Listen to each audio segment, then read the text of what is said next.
Por ejemplo, nosotros tenemos el caso de Egipto que tras la caída de la monarquía en 1952, Abdel Nasser impulsó un proyecto de modernización nacionalista y socialista. Él prometía justicia social y soberanía árabe frente a Occidente.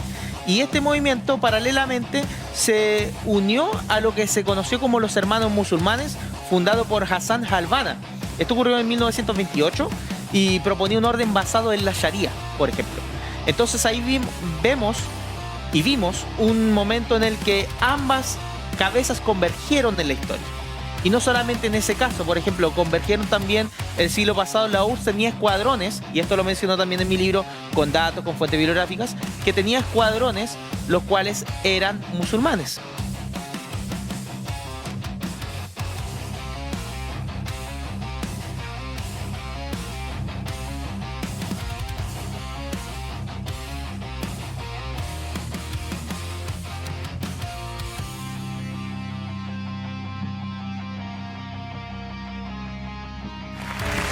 Y ya estamos junto a ustedes con el entrevistado de esta semana.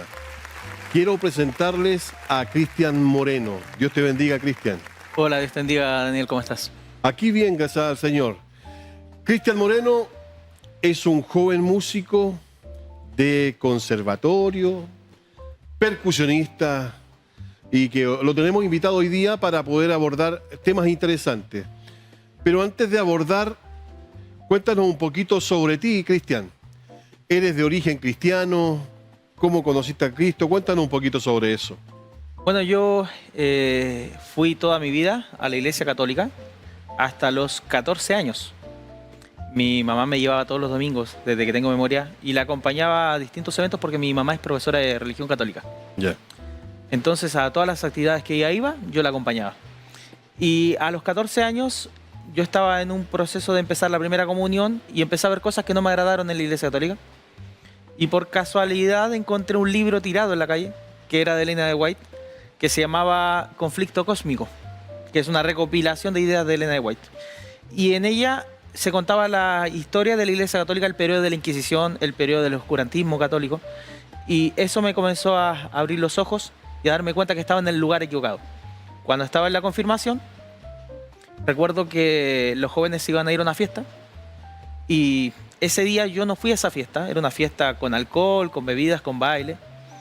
Entonces yo dije, algo no está bien, porque si salimos de un hermoso culto, según yo, un peregrinaje que habíamos realizado, ¿por qué después se iban de fiesta? ¿Por qué hacían eso? Entonces, al cuestionarme fue que empecé a buscar la verdad. Y fue que empecé a leer la Biblia en la versión Valera y encontré los errores de la Iglesia Católica. Luego empecé a buscar una iglesia que se asemejara lo mejor posible a lo que yo había entendido del Evangelio. Y así es que llegué a la iglesia protestante a los 15 años de edad. O sea, quiero entender que internamente comenzaste tú a cuestionarte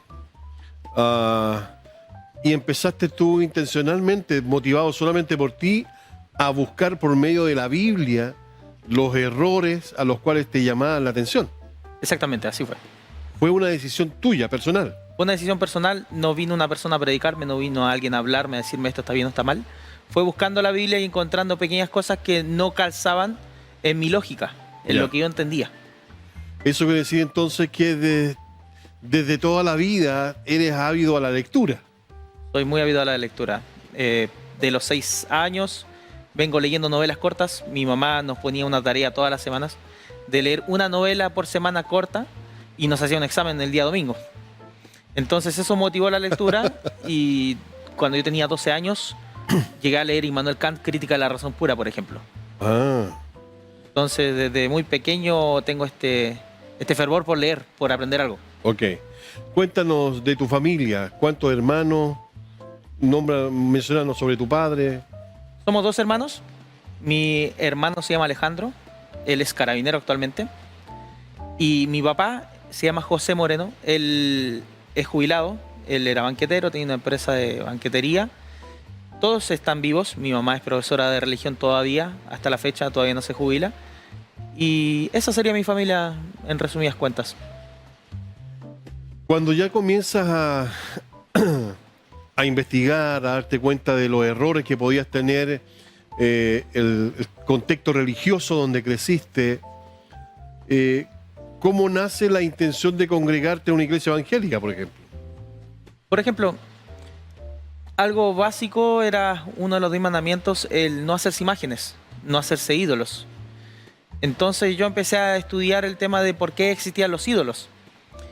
Y me encuentro con, por ejemplo, la beatificación, que la beatificación fue utilizada para poder llevar a los pueblos originarios a que pudieran acercarse a la Iglesia Católica. Cuando se presentan a América y ven que tenían adoración a una diosa femenina, le dicen, esa diosa femenina a la que ustedes adoran es María. Entonces, dándome cuenta de cómo esa beatificación funcionaba para poder atraer a personas a través de sus creencias a la fe católica. Entonces, esos errores fueron cosas que empezaron a demostrarme a mí que estaba en un lugar equivocado, donde se estaba transando la fe, donde se estaba desviando la verdad. Entonces, leyendo, encontré estas cosas que estaban mal, encontré el tema de la beatificación, de la adoración de los hombres, de que los muertos nada saben y aún así se les venera o se les rinde una oración, se les rinde una misa.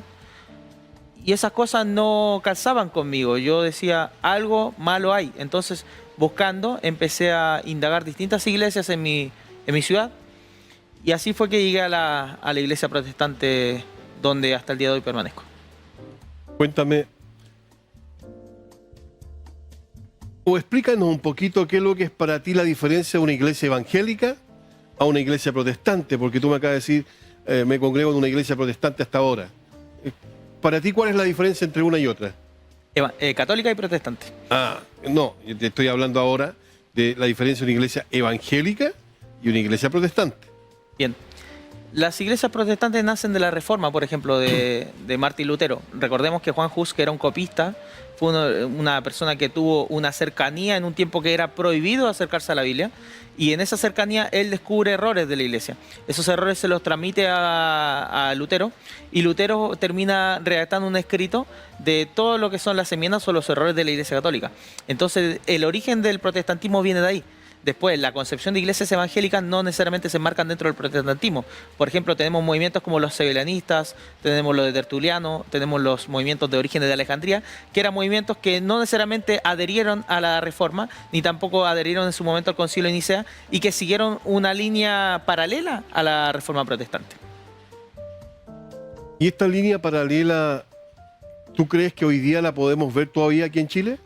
Sí, en Chile hay movimientos, por ejemplo, están las iglesias, Iglesia Pentecostal Unida del Nombre de Jesucristo, está la Iglesia Pentecostal Unida del Nombre de Jesús, que son líneas paralelas a este movimiento. También hay movimientos, por ejemplo, que no adhieren a la Reforma, como los movimientos de la Iglesia de los Santos de los Últimos Días, que son movimientos paralelos, no tienen su origen como tal en la Reforma. Bien. Como ustedes podrán darse cuenta, estamos en presencia no solamente de un músico percusionista de conservatorio, sino que estamos conversando con un joven que le gusta las letras y la historia. Es por eso que también vamos a hablar de su libro que él escribió y ya está próximo a ser lanzado. Pero mientras desarrollamos más el conversatorio sobre esto, te voy a hacer algunas preguntas clave al respecto. Primero, para que nuestro público de seguro ya se dio cuenta que eres joven. Tienes 32 años. Exactamente. Cuéntanos un poquito, en estos 32 años, entendemos que ya a los 12 años, 14 años, tomaste una decisión, fuiste buscando, armando tu propio concepto y camino sobre la religión, y ha pasado años entre medio hasta llegar hasta aquí, digamos. ¿Qué ha pasado con tu vida desde los 14 años hasta ahora? Bueno, desde los 14 años hasta los 17 estuve en una escuela técnica, un colegio técnico. A los 18 años hice el servicio militar. Después del servicio militar tuve la posibilidad, porque había estudiado música de manera particular, con distintos profesores, y por el conocimiento que adquirí, tuve la posibilidad de postularme al Orfeo Nacional de Carabineros. ¿Ya? Y trabajé en el Orfeo Nacional de Carabineros hasta el año 2015. Después del 2015, surgió algo, no me adapté totalmente a la jerga militar, no me adapté a la vida militar. Entonces terminé por irme del Orfeón sin saber qué hacer, sin saber qué hacer de mi vida. Surge la idea de ir a conocer otros países. Entonces me fui a Argentina. Okay. Tenía un contacto, un pastor que le mando un saludo, se llama Fernando Sánchez, un pastor de Buenos Aires, que me recibió de una iglesia a nivel nacional. Y este pastor me explicó cómo funcionaba Argentina, que tenía la posibilidad de estudiar gratis. Y me voy con la idea de estudiar. Me fui a la ciudad de Rosario, Santa Fe, Argentina, a estudiar medicina. Estuve estudiando un año en la universidad pública, subsidiada por el Estado. Universidad a la cual se iba a paro 2 meses y nos hacía clases una semana. Después, gracias a Dios y a mi esfuerzo, pude conseguir un trabajo, creé un sistema de trabajo, un emprendimiento propio. Y con ese emprendimiento pude financiarme la universidad privada y fui a estudiar medicina a una universidad privada, Instituto Italiano Privado de Rosario. Ahí estuve estudiando unos años y a la par de esto seguía mi inquietud por la música, seguía mi inquietud por lo que había abandonado. Entonces tuve la oportunidad de entrar al conservatorio y estudié en el Conservatorio de Música Luis Llaneo. En ese conservatorio estudié percusión y estudié piano. Y así hasta el día de hoy. Y algo con lo que me topé en este mundillo era que había mucha política dentro de la universidad y del conservatorio también. Ya nos contaste, ¿no es cierto?, un resumen de lo que pasó en tan corto tiempo y todo lo que hiciste en tan corto tiempo. ¿Qué es lo que impulsó a hacer tantas cosas en tan poco tiempo siendo tan joven? ¿Será que estabas fuera de tu país? ¿Será que algo te motiva desde adentro para ir incursionando cosas? ¿Qué crees tú que te motivó a hacer tantas cosas? Siempre he sido inquieto, siempre he sido hiperactivo. Me gusta aprender cosas de pequeño. Me gustaba desarmar radios, ver cómo funcionaban. Me gustaba desarmar aparatos eléctricos, leer libros. Me gustaba saber de qué trataba la vida. De hecho, cuando era pequeño, 4 años, mi mamá había puesto un mural de lo que era el sistema solar, cómo se creía que era el sistema solar. Y siempre con mi hermano lo mirábamos, 4 añitos, 5 añitos, y filosofábamos. ¿Será esto así? ¿No será así? Nos poníamos a ver por la ventana y a mirar las estrellas, hablando con mi hermano acerca del universo, de si existirán otros mundos con tierras habitables, con 4 años. Entonces, esa inquietud la he tenido de siempre, no es que nació ahora. Y quien creo que fue parte de eso fue mi mamá. Mi mamá nos impulsó a esta inquietud, no solamente a mí, a mi hermano también. Ok. Entremos ahora de lleno un poquito al libro. ¿Cómo se llama tu libro? Mi libro se llama Anfisbena, la extraña alianza entre el islamismo radical y la izquierda identitaria. Ok, izquierda identitaria. Exactamente. Ok, aquí vamos a entrar entonces a un camino más profundo. Vamos a entrar a... Ya la terminología como que nos saca de lo básico, algo más profundo. Cuéntanos un poquito entonces de qué trata tu libro. Mi libro trata de que yo en la condición de cristiano empecé a ver movimientos. En la universidad había un movimiento feminista, cuando estaba en la universidad pública, estudiando medicina, había un movimiento que tenían una marcha. Y en esa marcha iban a defender sus derechos, sus garantías constitucionales que el Estado les debía. Y decían, el Estado somos todos los profesores. Entonces yo levanto la mano y le digo, pero Max Weber, una persona que no se puede definir como ni derecha ni izquierda ni liberal tampoco, él plantea la definición de que el Estado es aquel ente que tiene la coerción armada, aquel ente que monopoliza la fuerza armada. Entonces no somos nosotros no tenemos el monopolio de las armas ni tampoco formamos parte de los 3 poderes. Fue así que me hice de muchos enemigos en la universidad, en el conservatorio también me hice de muchos enemigos lamentablemente. Y empecé a notar que estas ideas estaban ganando poder. Esto fue en el 2017. En Argentina se estaba viviendo una crisis muy fuerte. Argentina tenía en ese entonces una inflación que rondaba los 3 dígitos. Después tenemos el caso de que el último gobierno, antes de que recibiera Milei, se entregó una inflación acumulada hasta el momento de lo que fueron los gobiernos de izquierda de 7.000%. 7.000%. Wow. Una pobreza que rondaba el 60%, por ejemplo. Entonces, estos indicadores eran nefastos y se podía ver día a día. Habían villas miserias, que serían lo que en Chile se conocen como los campamentos. Más de 2 millones de personas en campamentos solamente en mi ciudad, que era la ciudad de Rosario, Santa Fe, Argentina. En la vía Gobernador Galvez, barrio La Tablada, por ejemplo, son barrios muy carenciados. No tenían asfalto, no tenían lumbreras, no tenían alcantarillado. Pasaban los ríos de desechos orgánicos por afuera de las casas, unos canales cortitos con un hedor. Y todas estas cosas me hicieron cuestionarme esto. Y en el libro yo lo plasmo.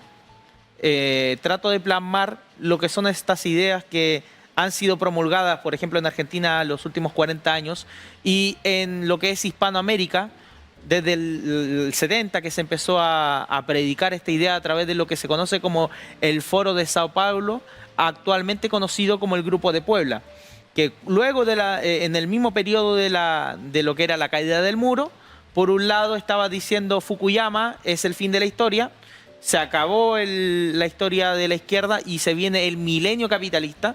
Se equivocó, fue un garrafal error, porque la izquierda simplemente mudó su piel. ¿Se mudó a qué? Se mudó a lo que se conoce como la hegemonía cultural, que es influir en las distintas aristas culturales para poder influir y condicionar al votante a largo plazo y a su entorno a través de un gradualismo. Gradualmente ir introduciendo ideas que en un principio son rechazadas para que sean aceptadas. Mi libro hace una analogía entre lo que es la anfisbena. La anfisbena es una bestia mitológica que en la leyenda se redacta siglo IV a.C. Plantea la idea de que la anfisbena es una serpiente de 2 cabezas, no tiene cola, tiene 2 cabezas y un mismo cuerpo. Entonces yo empecé a analizar todas estas corrientes, por ejemplo el feminismo que estaba viendo en mi universidad, las corrientes pro aborto que estaba viendo también, las marchas muy importantes que hubieron en Argentina. Y me di cuenta que había algo detrás estudiando, porque a mí me gusta estudiar, así fue que llegué a la iglesia protestante. Y estudiando esto me di cuenta que había algo en común con el Islam. Y que compartían una historia en común, que compartían aliados en común y que compartían un marco ideológico, un cuerpo ideológico muy similar con algunas diferencias. Entonces la tesis del libro es que son 2 cabezas, tanto el Islam como la izquierda identitaria, son 2 cabezas de un mismo cuerpo. Comparten el mismo cuerpo ideológico y así como las serpientes mudan su piel, ambas cabezas también han mudado su piel. Ambas cabezas en un momento tuvieron una lucha directa. El marxismo estableció una guerra directa en siglo anterior y lo que fue el Islam en las guerras anteriores, inclusive las guerras santas, también fue una lucha directa. Pero ¿quién se le ocurrió la idea de cambiar el método? Fue a pensadores como los de la Escuela de Frankfurt o Gramsci o Marcuse, Herbert Marcuse, los cuales, por ejemplo, Gramsci propone la idea de la batalla de ideas, que la batalla de ideas era justamente el influir en estas aristas culturales para modificar la conciencia de las personas gradualmente a través del concepto la ventana de Overton.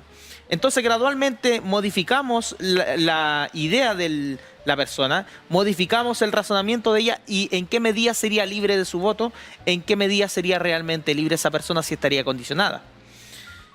Esto se hace a través de la música, se hace a través del teatro, se hace a través de los escritores. Se modificaron los libros de historia, por ejemplo, de la Alemania nazi para poder crear la rencilla histórica hacia los judíos.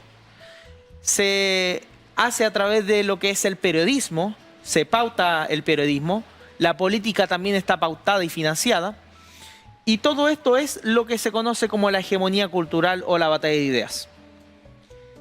Esta batalla, al mudar su piel, los musulmanes no tienen la necesidad de disparar una bala para poder realizar las conversiones. Ahora lo hacen a través de la cultura y a través de un relato que es victimista. el victimismo típico de lo que es parte de lo que se entiende hoy en día como el wokismo. Por ejemplo. El wokismo sería de boca a boca. Wokismo. Wokismo. Entonces explícanos qué es lo que es el wokismo. Wok viene de una sigla de Estados Unidos que se llama awake o despertar. Es el despertar supuestamente de la conciencia para poder alcanzar una pseudoespecie de singularidad. Entonces, en ese despertar hay que liberarse de aquello en lo que fuimos adoctrinados y hay que deconstruirse para poder obtener la identidad real de quienes somos. Entonces, ese es el concepto awake o despertar. Y de este concepto nace una corriente que se llama el wokismo, que son todas estas y políticas identitarias o estos distintos movimientos de neolucha de clases. Por ejemplo, la lucha de clases que Marx establecía que era la dictadura del proletariado, quedó obsoleta, producto de que las personas tenemos cierto poder adquisitivo que provocó que el 98% del mundo saliera de la pobreza. Hoy todos tenemos un televisor, hoy todos tenemos un inodoro, todos tenemos un vehículo o un medio de transporte para poder llegar a nuestro trabajo, ya sea público o privado. Entonces, de alguna forma, al empleado no le interesa la lucha de clases, no le interesa luchar en contra de su empleador.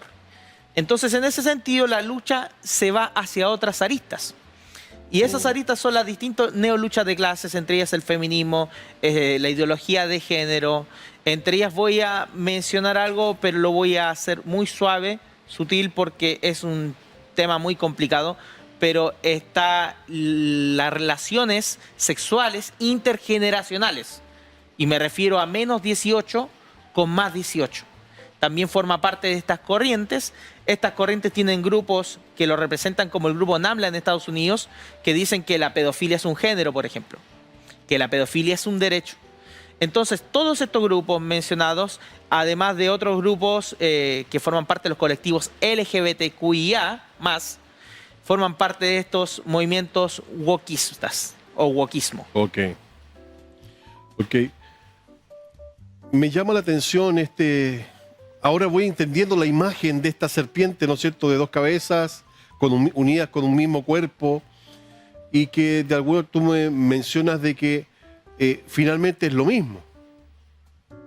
Exactamente. ¿Tú ves eso que en definitiva lo que tú me estás provocando en mí al escucharte es como que una voz de alerta, como estás diciendo, cuidado, cuidado, esto es el mismo animal, es la misma especie, pero con distinto enfoque? Y tiene que ver con el mundo musulmán. Quizá hay gente que nos está viendo y desconoce en detalles y se está diciendo, pero ¿y qué tiene si el mundo musulmán es una cultura igual que la nuestra? ¿Por qué hay que ponerle tanta atención a los musulmanes? Y es probable que ya haya algún movimiento acá en Chile en que el contexto musulmán se esté relacionando con el cristianismo. ¿Podrías hablarnos un poquito más al fondo por qué realmente debemos tener cuidado en relacionarnos con esta serpiente de dos cabezas, pero tiene el mismo cuerpo? Por ejemplo, nosotros tenemos el caso de Egipto que tras la caída de la monarquía en 1952, Abdel Nasser impulsó un proyecto de modernización nacionalista y socialista. Él prometía justicia social y soberanía árabe frente a Occidente. Y este movimiento paralelamente se unió a lo que se conoció como los Hermanos Musulmanes, fundado por Hassan al-Banna. Esto ocurrió en 1928 y proponía un orden basado en la Sharia, por ejemplo. Entonces ahí vimos un momento en el que ambas cabezas convergieron en la historia. Y no solamente en ese caso, por ejemplo, convergieron también el siglo pasado, la URSS tenía escuadrones, y esto lo menciono también en mi libro con datos, con fuentes bibliográficas, que tenía escuadrones los cuales eran musulmanes, los cuales eran islámicos y recitaban y todo lo que era el Corán y hacían la Sharia también, que la Sharia es la ley islámica que parte desde el islamismo religioso y se mezcla con una suerte de tradiciones políticas. Y en esas tradiciones aparece esta ley suprema que rige todo. Algo muy interesante que ocurre es que, por ejemplo, el Islam, que nace en el siglo VII, fue proclamado por Muhammad. Muhammad fue, o más conocido como Mahoma, fue una persona que tenía un origen en la Meca, más conocida como Medina, y en la Meca había una confluencia de distintas religiones. Habían unos que eran los judíos, estaban otros grupos que formaban parte de estos evangélicos que no son parte de la Reforma. Había movimientos monoteístas o monarquianistas modalistas, más conocidos como los sabelianos, los solo Jesús. Entonces, aprovecha estas ideas Mahoma y comienza a predicar su relato a través de lo que se conoció como la primera concepción de la unicidad de Dios. Que Dios era único, pero él establecía la unicidad de Dios como que Dios era un todo. El mismo concepto sabeliano, el mismo concepto de Origen de Alejandría, por ejemplo. ¿Qué ocurre? Que cuando él comienza su predicación, a diferencia de los profetas judíos, por ejemplo, de los profetas del Tanaj o del Antiguo Testamento, uno puede encontrar que este profeta llamado Muhammad, él predicó a lo largo de su vida y todo el trayecto de ella tuvo visiones celestiales. Mientras que los profetas eran temporales, algunos en un momento, a veces tenían visiones, a veces no. Él continuamente, todos los días, toda su vida. Así fue que fue creciendo este relato. Y una de las características que tenía Muhammad como persona, por ejemplo, era que él se había casado con una niña llamada Aisha, que tenía 7 años. Ellos consumaron su relación cuando ella tenía 9 años. Ella era hija de una de las élites más adineradas de la Meca. Y asimismo él vivió toda su vida parasitando de la familia de Aisha. Algo muy similar si lo comparamos con la historia de Marx, que Marx vivió toda la vida a costa de su esposa. Y por otro lado, algunas de las ideas coinciden. Por ejemplo, en lo que es el Islam, nosotros tenemos la concepción de la Umma, que la Umma era un sistema de colectivismo, una fe colectivista. Recordemos que, por ejemplo, y aquí está la contradicción con el cristianismo, de donde nace la revolución liberal de Occidente o libertaria de Occidente, que en el cristianismo, por ejemplo, nosotros hacemos una separación entre la salvación colectivista del judío, que el judío tiene la acepción de pueblo, la salvación es a partir del pueblo, mientras que el cristiano tiene la acepción de que la salvación y la fe es personal, la salvación es individual. Entonces, no porque me salvo yo, se salva mi vecino, por ejemplo. Okay. Algo que tenemos en diferencia con el católico, que un vecino puede ir a hacer una misa y puede ayudar a la alma a que pueda calmarse, por ejemplo. Ok, me parece interesante. Sin embargo, vamos a irnos a un corte comercial y mientras desarrolla la respuesta a la pregunta que te hice, porque la gente se está informando sobre el tema musulmán, pero ¿en qué nos perjudica a nosotros los cristianos en Chile sobre este contexto? Nos vamos a un corte musical y regresamos con Cristian Moreno.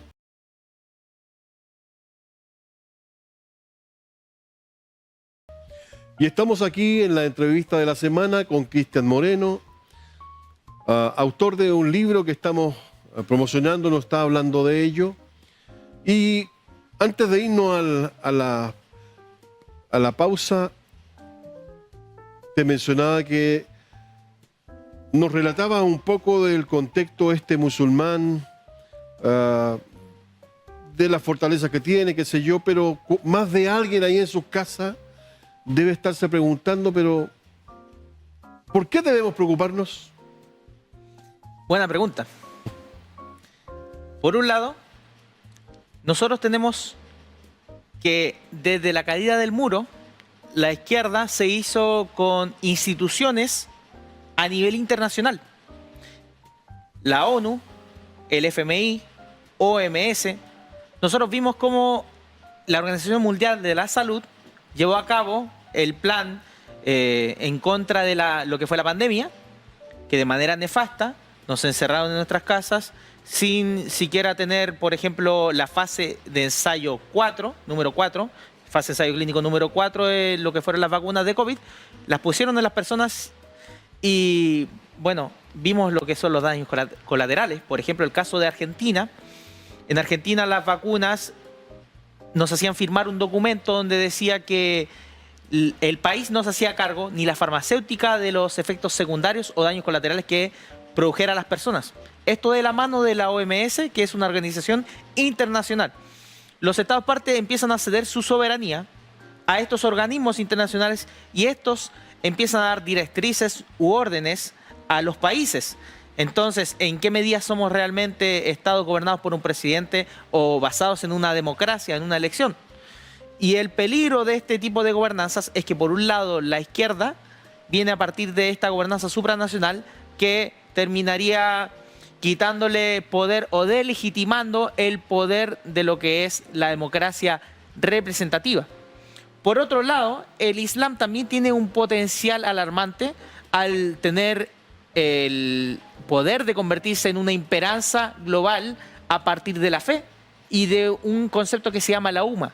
La UMA es una comunidad de fe que a través de las conversiones va enraizándose en toda la sociedad civil y en la sociedad de distintos países, trascendiendo las fronteras. Y el gran peligro del Islam, por ejemplo, es que ellos no creen en la democracia, no creen en la libertad de Occidente, no creen en un Estado laico. Ellos no creen que deben existir múltiples religiones. Nosotros tenemos ley de culto, tenemos un sistema laico que permite la libertad de conciencia, la libertad de expresión, la libertad religiosa. Todas estas concepciones no las entiende ni las acepta el Islam.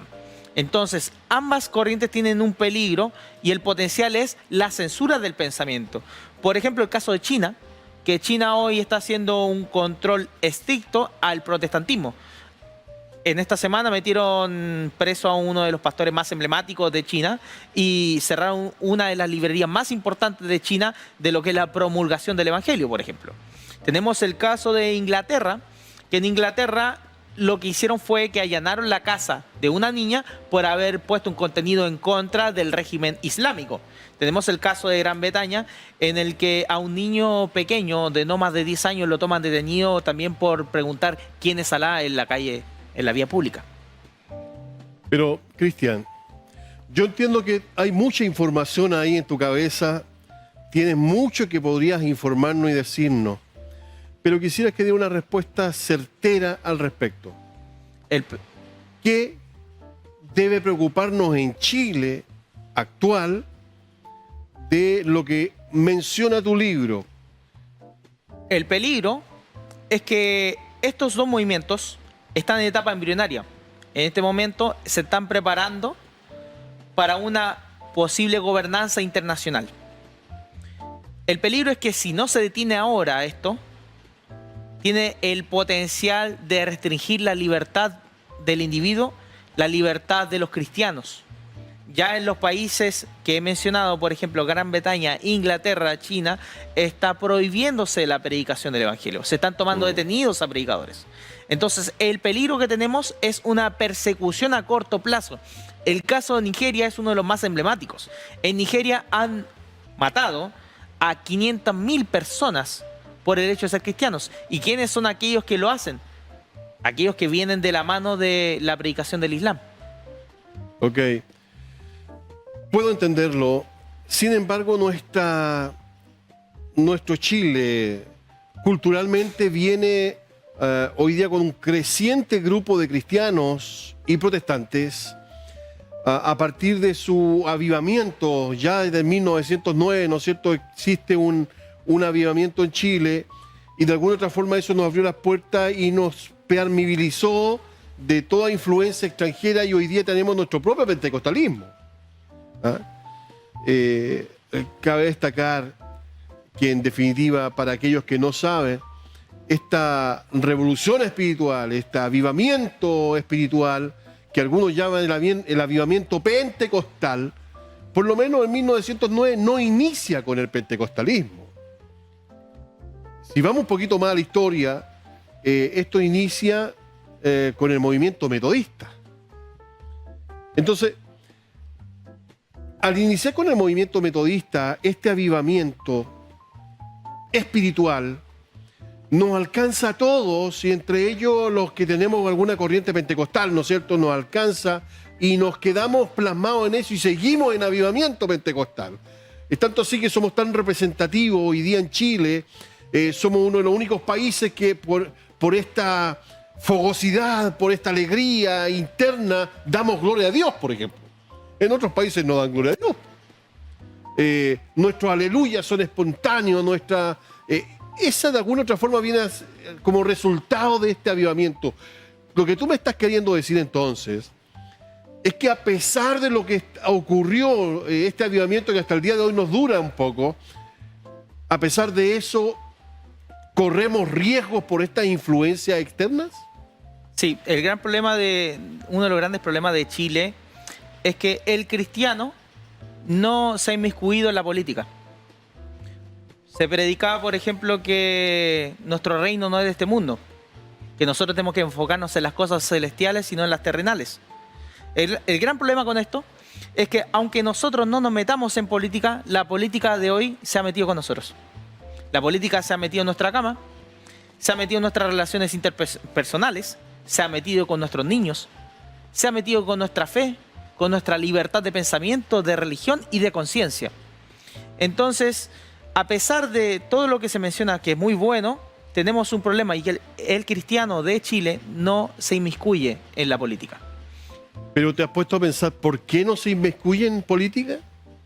Justamente, a mi parecer, es por una predicación doctrinal o dogmática que se tiene en Chile. Solamente en Chile. En Chile, en una manera mucho más profunda, pero también en el mundo. Por ejemplo, el caso Colombia es emblemático. Colombia tiene una población aproximadamente del 80% de cristianos. De ese porcentaje, la cifra del protestantismo ronda en el 70%. Y pese a ello, terminan escogiendo un gobernante que estuvo aliado con grupos terroristas como del Ejército de Liberación Nacional, grupos como la FARC, grupos como el MIR. Entonces, personas como ella terminan siendo elegidas por personas cristianas. Entonces, acá hay una contradicción porque votamos algo que está en contra de nuestros principios judeocristianos. Sí, yo creo que eso está más aferrado al contexto generacional, ¿no es cierto? Jóvenes como tú, por ejemplo, o como mis hijos, que tienen un cierto acercamiento a este tipo de movimientos que no son tan tradicionales, porque de alguna otra forma nuestros hijos o tú mismo nos tratan de muy tradicionales a nosotros, los que tenemos ya sobre 50 años. Pero eso también, de alguna otra forma, viene a causarnos un gran forado social en el futuro. Porque claramente me ha tocado hablar con jóvenes menores de 35 años, los cuales de alguna otra forma tienen simpatía por estos movimientos actuales. Lo que tú me estás queriendo decir entonces, que esta serpiente de dos cabezas pero con el mismo cuerpo, está de alguna u otra forma enlazado con este forado que se nos va a hacer en el futuro? La serpiente de dos cabezas tiene una relación muy profunda con la fe. Por ejemplo, Dostoyevsky plantea la acepción de que si Dios ha muerto, entonces todo es permisible. Por otro lado, Nietzsche plantea de que en la Gaia Ciencia, que Dios ha muerto. Y en la Gaia Ciencia, en los párrafos después del 5, plantea cuáles son las consecuencias de la muerte de Dios. Bien lo plantea Dostoyevsky respondiéndole a Nietzsche diciendo lo que se viene es una permisibilidad. Y esa permisibilidad no va de la mano de respetar la libertad del otro. Como todo es permisible, el límite es la muerte. Entonces hagamos lo que queramos. Y en ese hagamos lo que queramos, entonces puede venir cualquier idea externa a mí y puede arraigarse y no importa lo que ocurra porque como no tengo trascendencia, necesito algo que me dé trascendencia. Esto yo lo tomo como precedente porque fue el caso colombiano. También está el caso europeo. En el caso europeo, que fue la cuna del protestantismo, recordemos que la iglesia nuestra en un momento huye y le dieron cobertura en lo que fue Inglaterra. Inglaterra hoy es la cuna del Islam. Ok. Está tomando sentido un poquito lo que tú me estás diciendo. Sin embargo, es como un poco inaceptable para mi generación, por lo menos, de que nos alcance esto tan rápido o tan cercano. Entiendo que está a las puertas. Y yo siento que lo que tú estás haciendo hoy día acá en nuestro programa es poniendo una advertencia, encendiendo la alarma, que tengamos cuidado, ¿no es cierto?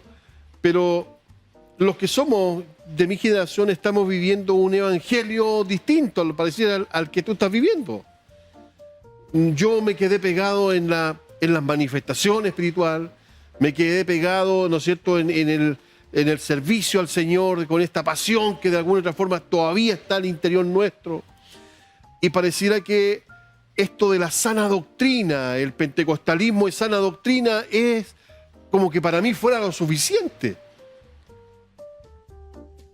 Pero también me doy cuenta que por lo menos no encuentro un mover pentecostal, ojo, pentecostal, que hoy día tenga una trascendencia importante en el aspecto espiritual.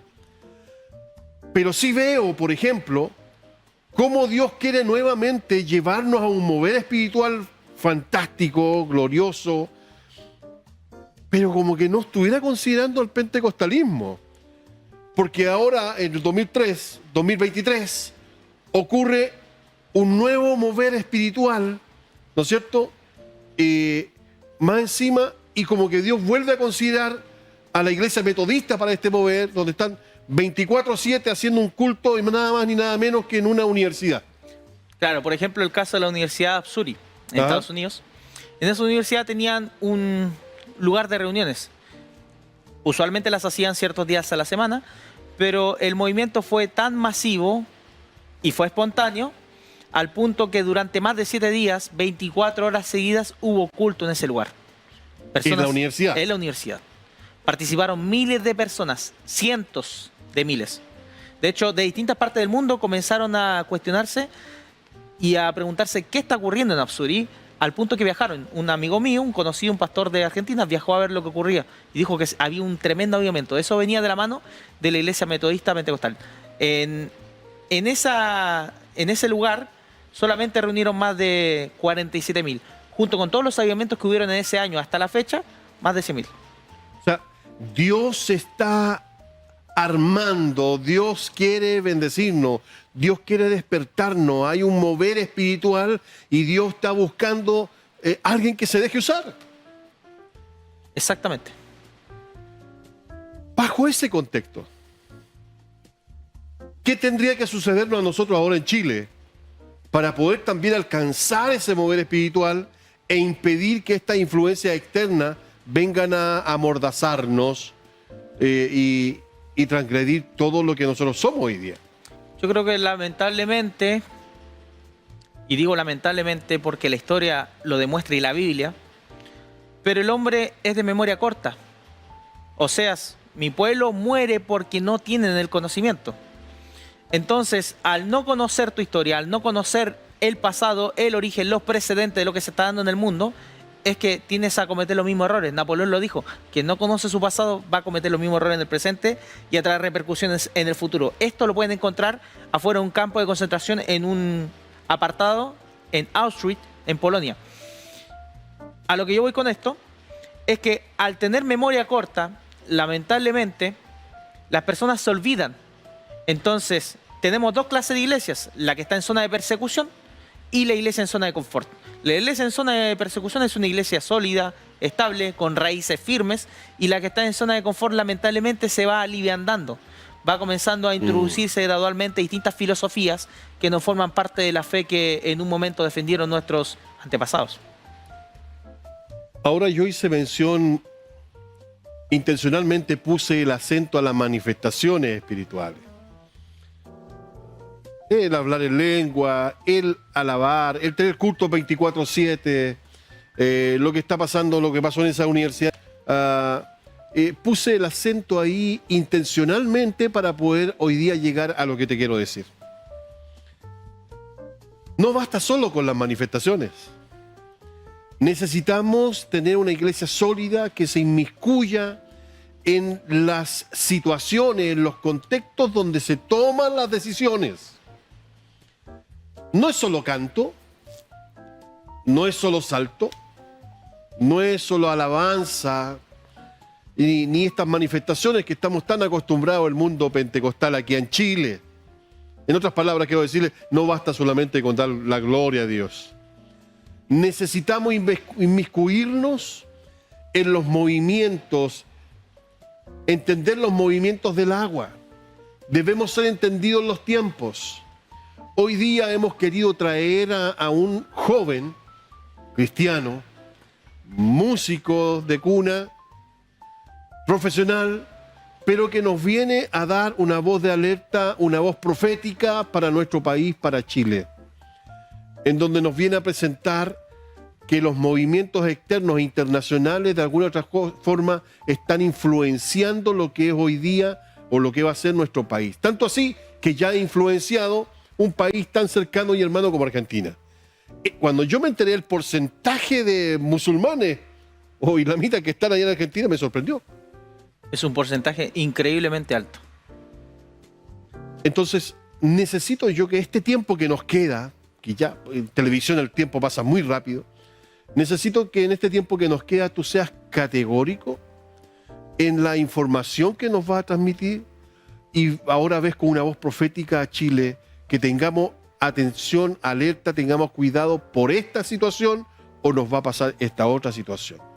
Necesito que tú uses esta plataforma que hoy día el Señor te ha abierto la puerta para entregar antecedentes y para advertir a Chile y cómo nosotros, la iglesia evangélica y todos los movimientos cristianos protestantes hoy día, tengamos en consideración para impedir que este fenómeno que ya ha alcanzado, hermano, si solamente usted googlee la cantidad de musulmanes o el islamismo como ha alcanzado Europa, ¿ah? O Latinoamérica o Argentina, datos importantes, no crea que en Chile no va a suceder. Por eso es importante que la iglesia esté atento, no solamente dando gloria a Dios, no solamente saltando aleluyas, sino que debemos estar en las posiciones donde se toman las decisiones. Así que necesito este tiempo profético que tú te lo tomes, Cristian, por favor. Muchas gracias. Partamos de la palabra buena noticia. Jesús venía con la idea de transmitir una buena noticia. ¿Cuál es el origen de la palabra buena noticia o la etimología? Es evangelion. Y evangelion era el buen augurio o el buen anuncio del rey. En este caso, el siglo I, donde se proclamaba esa palabra, era hacia el César.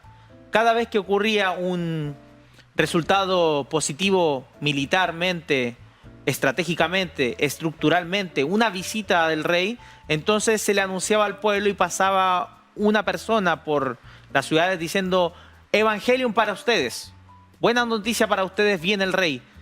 Evangelio para ustedes, se ha librado una guerra y hemos tenido victoria, por ejemplo. Pero Jesús cambia la idea o el relato, hace un revisionismo al concepto de evangelio como se venía utilizando, que el revisionismo histórico es típico de estos movimientos totalizantes, imperialistas. Y Jesús dice: el Espíritu del Señor está sobre mí porque me ha ungido para anunciar buenas nuevas a los pobres, a los cautivos, a los ciegos, a los oprimidos y a todo el que le busque. Esto lo pueden encontrar en el libro de Lucas, capítulo 4, versículos 18 y 19. Jesús cambia y hace un revisionismo a la palabra buena noticia, una palabra muy manoseada, utilizada para el rey.